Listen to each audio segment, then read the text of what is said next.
समस्याएं ज़्यादा हैं या नेता मिलनसार। हमारे इस प्रोग्राम की कड़ी में आज हम हैं रेखा रानी के पास। रेखा रानी भजनपुरा से पूर्व निगम पार्षद हैं और आम आदमी पार्टी की नेता हैं। पूर्व निगम पार्षद होने के बावजूद भी अभी भी इनके पास प्रतिदिन सैकड़ों की संख्या में लोग अपनी समस्याओं को लेकर के आते हैं।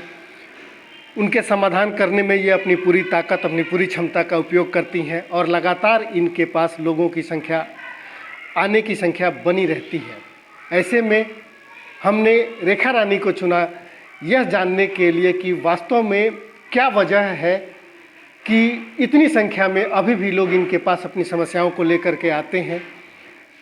इनका व्यवहार कुशल है या फिर यहाँ लोगों की समस्याएं अधिक हैं। आइए बात करते हैं।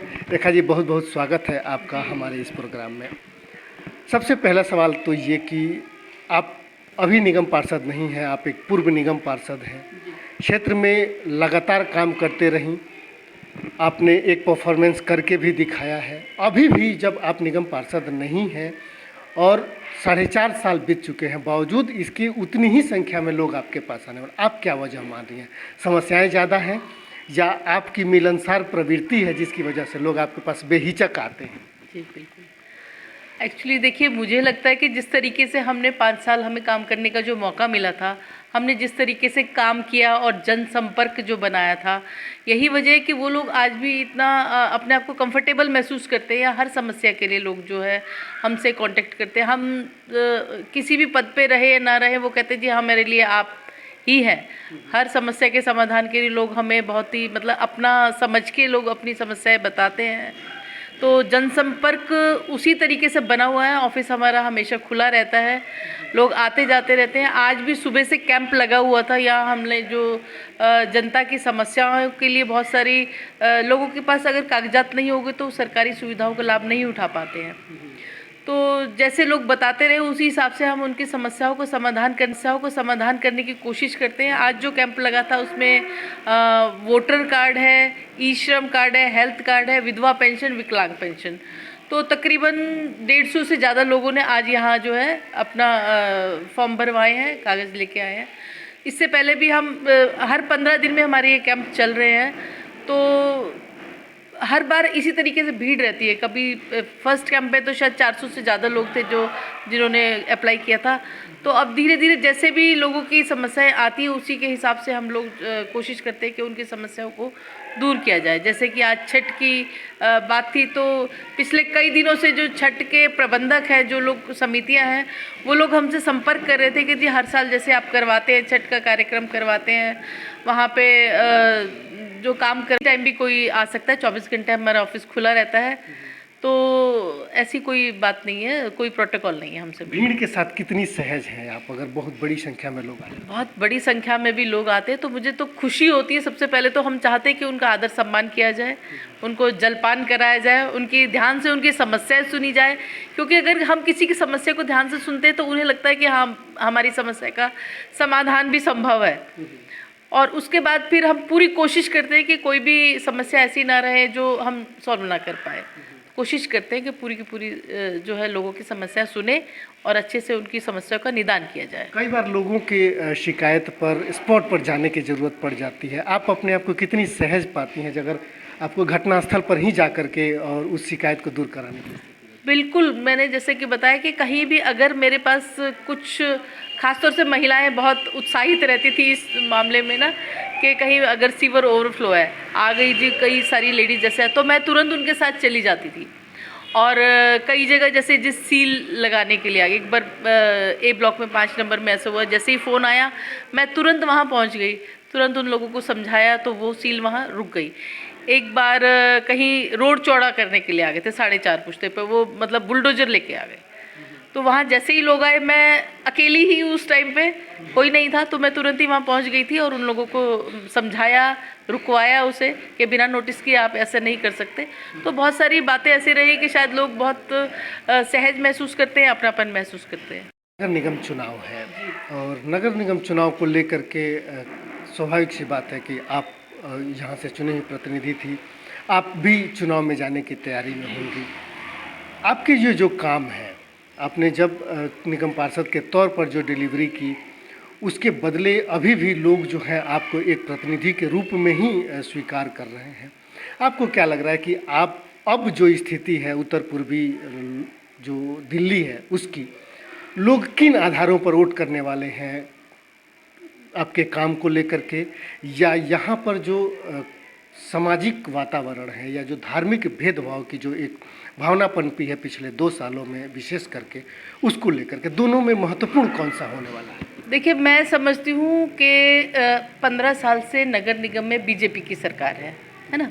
तो बीजेपी की सरकार से लोग जो एमसीडी के भ्रष्टाचार से लोग परेशान हो चुके हैं, तो इस बार वो बदलाव की चाहत रखते हैं। तो इस बार बदलाव जो है वो पक्का है। आम आदमी पार्टी की सरकार बनने जा रही है, मैं कहती हूँ तीनों ही निगम में, क्योंकि तीनों निगम में जिस तरीके से लगातार हमारे जो नगर निगम प्रभारी हैं दुर्गेश पाठक जी, उनके एमसीडी के भ्रष्टाचार को लगातार उजागर कर रहे हैं। कहीं वो एमसीडी की ज़मीनों को निजीकरण कर रहे हैं, कहीं वो हर चीज़ का निजीकरण तो हो ही रहा है, और आए दिन उनके भ्रष्टाचार जो उजागर हो रहे हैं, जनता जो है परेशान है। चाहे वो कोई भी काम ले लीजिए एमसीडी का, सफाई व्यवस्था ले लीजिए, या हाउस टैक्स है, ये जो भी काम है एमसीडी के, पार्किंग व्यवस्था है, सभी में कहीं ना कहीं भ्रष्टाचार उजागर हो गया। पिछले दिनों जो नोवेल्टी सिनेमा का मामला था कि 200 करोड़ की ज़मीन को सिर्फ 34 करोड़ में निजी हाथों में सौंप दिया गया था।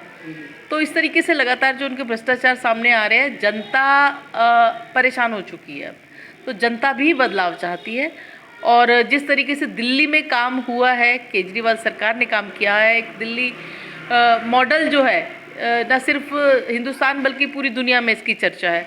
हर प्रदेश चाहता है कि अपने यहाँ जो है दिल्ली मॉडल को लाया जाए। तो इसी तरीके से एमसीडी में भी अगर हमारी सरकार आती तो बहुत बेहतरीन काम किया जाएगा। तो मैं समझती हूँ कि ये जो अगला चुनाव है वो काम के नाम पर होगा। और पिछले इलेक्शन की मैं बात करूँ तो सिर्फ हमारा 58 वोट का जो मार्जिन जो हमारा रह गया था, दिल्ली में सबसे कम वोटों से हम रह गए थे।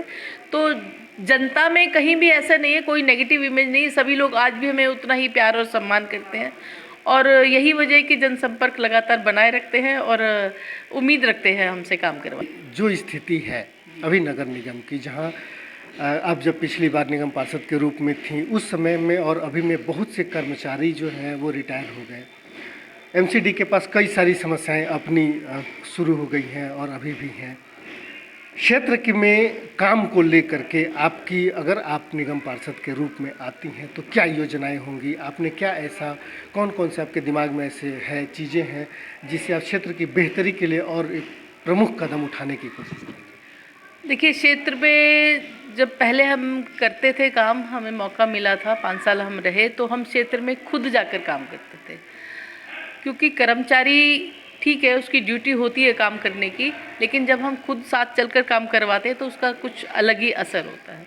सिर्फ फ़ोन करने से या कहने से उतना असर नहीं होता। अगर हमारे पास कुछ लोग आते थे शिकायत लेके, तो मैं तुरंत ही उन लोगों के साथ हम चल देते थे, ठीक है। तो साथ में सभी कर्मचारी, हर महीने हमारी मीटिंग सभी डिपार्टमेंट के साथ होती, ना सिर्फ एमसीडी, उसमें सभी डिपार्टमेंट होते थे। पीडब्ल्यूडी है, डीडी है, या जल बोर्ड है, इवन ट्रैफिक पुलिस है। तो इतनी सारी समस्याओं को लेकर इतने जनसंपर्क के साथ हमने जो काम किया है, तो उससे लोग जो है, मुझे लगता है कि अभी भी ये अच्छा एक पॉजिटिव जो हमारा रहा है वो इसीलिए रहा है। अंत में आप मानती हैं कि आपकी मिलनसार प्रवृत्ति भी रही है आपके काम के साथ? देखिए, जिस तरीके से लोग इतने प्यार सम्मान से हमसे मिलते, खासतौर से महिलाएं बेहिचक चली आती है अपने हर समस्या के लिए, ना सिर्फ हमारे वार्ड की, बल्कि कई बार तो ऐसा हुआ कि दूसरे वार्ड की महिलाएं भी बहुत ही अपनापन समझ के आती है अपनी समस्याओं को लेके। तो हो सकता है शायद वो ज़्यादा स्नेह रखती है हमसे, या उन्हें लगता है कि हाँ हम उनके काम करने में सक्षम हैं। अब तक आने के लिए कितने प्रोटोकॉल से गुजरना पड़ता है? नहीं, बिल्कुल हमारे लिए हमारे पास आने के लिए, हमारे किसी तरह की समस्या लाने के लिए या हमसे मिलने के लिए कोई प्रोटोकॉल नहीं है। फ़ोन में खुद उठाती हूँ, मैसेज में खुद ही करती हूँ, सारे सोशल मीडिया में खुद चलाती हूँ। ऑफिस में किसी टाइम भी कोई आ सकता है, 24 घंटे हमारा ऑफिस खुला रहता है। तो ऐसी कोई बात नहीं है, कोई प्रोटोकॉल नहीं है हमसे। भीड़ के साथ कितनी सहज हैं आप, अगर बहुत बड़ी संख्या में लोग आए? बहुत बड़ी संख्या में भी लोग आते हैं तो मुझे तो खुशी होती है। सबसे पहले तो हम चाहते हैं कि उनका आदर सम्मान किया जाए। तो अभी हमारा अभियान चल रहा है फॉगिंग का। तो फॉगिंग करते हैं हम घर घर में जाकर, और इसके अलावा नालियों में दवाइयाँ डलवाना। इसके लिए हमारी टीम बनी हुई है, 4 मशीनें हमारे पास है। जहाँ से भी कंप्लेंट्स आती है वहाँ हमारी टीम जाकर फॉगिंग करके आती है। और अगर RWA है, जैसे कुछ जो अपने एरिया के जनप्रतिनिधि हैं, उनके साथ मिलकर हम लोग खुद भी जाकर वहाँ फॉगिंग करवाते हैं। जैसे किसी ब्लॉक की RWA है तो उनके साथ मिलकर हमने पूरा एरिया को करवा देते हैं। और उसके अलावा अगर कंप्लेंट्स आती है तो कंप्लेंट्स पे भेज देते हैं। तो ये हमारा जनसंपर्क चला हुआ है, कैंप लग रहे हैं। अभी अगले हफ्ते संडे को फिर हमारा जो हेल्थ चेकअप कैंप है। तो इस तरीके से हम जनसंपर्क लगातार बनाए हुए हैं। लगभग सारे काम आते हैं जो किसी न किसी सरकारी निकाय से जुड़े हो, वो चाहे दिल्ली सरकार से जुड़ा हो या फिर नगर निगम से जुड़ा हो। आपको इन सब चीज़ों को कराने की, खुद आगे आकर के पहल करने की ज़रूरत पड़ती है। आपको क्या लगता है कि जो यहाँ से जनप्रतिनिधि चुने हुए हों, चाहे विधानसभा के हों या नगर निगम से, उनकी परफॉर्मेंस सही नहीं है, या वो समुचित व्यवस्था नहीं कर पाते, या वो अपनी डिलीवरी करने में विफल रहे हैं, ताकि फिर आपको आगे आकर के और उन्हीं एजेंसियों के काम को अपने स्तर से करना पड़ रहा है? देखिए, ऐसे सभी जनप्रतिनिधि अपने स्तर पर प्रयास कर रहे हैं, लेकिन मुझे लगता है कि कहीं ना कहीं प्रयास या तो नाकाफ़ी रहते हैं। जैसे आजकल फॉगिंग है, मान लो MCD भी कर रही है फॉगिंग, लेकिन जिस तरीके से ये डेंगू महामारी की तरह फैला हुआ है, तो ये प्रयास उनके शायद नाकाफ़ी रहते हैं। लोग हमसे अपेक्षा करते हैं, तो इसीलिए। और वैसे भी केजरीवाल जी के आह्वान पर पूरी दिल्ली में आम आदमी के जितने भी हमारे नेता हैं या कार्यकर्ता हैं, सभी लोग जुटे हुए हैं इसमें। तो डेंगू को एक वहाँ अभियान की तरह हमने जो है चला रखा है पूरी दिल्ली में। तो हमने भी 4 मशीनें ले रखी हैं और अपना लगातार हमारा अभियान चल रहा है। इसके अलावा जैसे जल बोर्ड की समस्या यहाँ थी, कहीं सीवर ओवरफ्लो है, पानी गंदा है, तो हम लोग जो है ऑफिसर्स को बोल के, JEI को बोल के वो भी समस्याएं जो सॉल्व करवाने की कोशिश करते हैं। MCD की कोई समस्या है तो MCD के ऑफिसर्स को बोल देते हैं। तो ऐसा कुछ नहीं है, हमारे संपर्क जो है, संबंध जो है, उसी तरीके से बने हुए हैं अभी तक। छठ व्रतियों को वहाँ पूजा करने के लिए कुछ सुविधाएँ करवाइए, तो उसी के सिलसिले में हम लोग SDM से भी मिलने गए थे। तो बाकी सभी प्रतिनिधि जो क्षेत्र के हैं वो सभी अपनी तरफ से प्रयास कर रहे हैं। तो 3 पॉइंट जो पहले बन रहे थे, अब वहाँ 4था पॉइंट भी आज बन गया है, तो अच्छी बात है। मैं समझती हूँ कि जनसंपर्क जो है ये जनता का प्यार है, जो जनता हमें इस काबिल समझती है कि आज अगर हम सीट पे नहीं है, तब भी हमने कभी अपने आप को नहीं माना कि हम हारे हुए हैं। हम आज भी उतना ही काम करवा पाते हैं, चाहे वो MCD का है, DDA का है, किसी भी डिपार्टमेंट का है, PWD का है, सभी तरह के काम हम करवा पाते हैं। लोगों से जनसंपर्क हमारा उसी तरीके से बना हुआ है। समस्याएं लेकर के आपके पास यहाँ आते हैं, क्षेत्र में आप कितना होते हैं, आप कितना समय दे पाती हैं लोगों से मिलने में, उनकी समस्याओं को जानने में? आप कितना समय अपना क्षेत्र में दे पाते हैं? देखिए, क्षेत्र में समय, पिछले दिनों तो कोरोना काल रहा, काफ़ी लोग जो है परेशान रहे। उस दौरान भी जितने लोगों की हम हेल्प कर पाए वो हमने की। इसके अलावा लोग जो है अपने, चाहे उनके फैमिली फंक्शन हो, धार्मिक फंक्शन हो, सामाजिक फंक्शन हो, सभी में हमारा आना जाना उसी प्रकार से लगा हुआ है।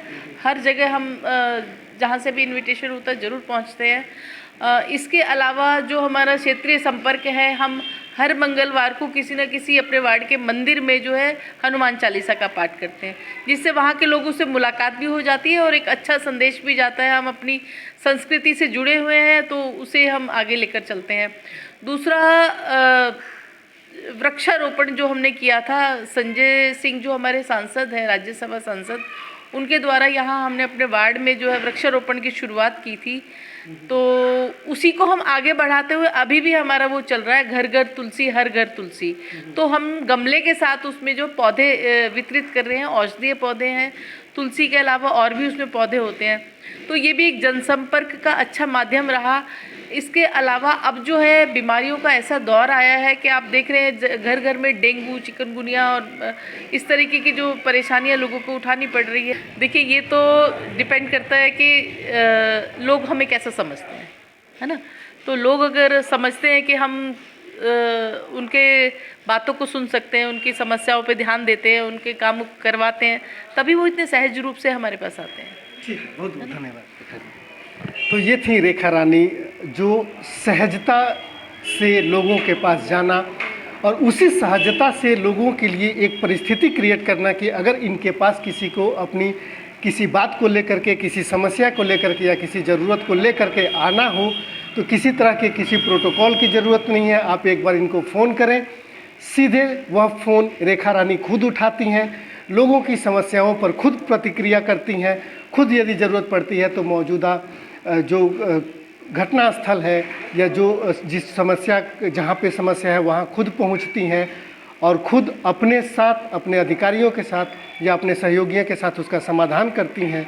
चूँकि इनके पास पहुँचने में किसी प्रोटोकॉल की ज़रूरत नहीं है, किसी और से बात करके इनके लिए टाइम लेने की ज़रूरत नहीं है। यही वजह है कि लोग जो है बहुत आसानी से इन तक पहुंचते हैं और लोग जो आम लोगों में जो चर्चा है कि रेखा रानी एक निगम पार्षद और एक पूर्व निगम पार्षद से पहले एक मिलनसार व्यक्तित्व रखने वाली महिला हैं, जो लोगों के बीच में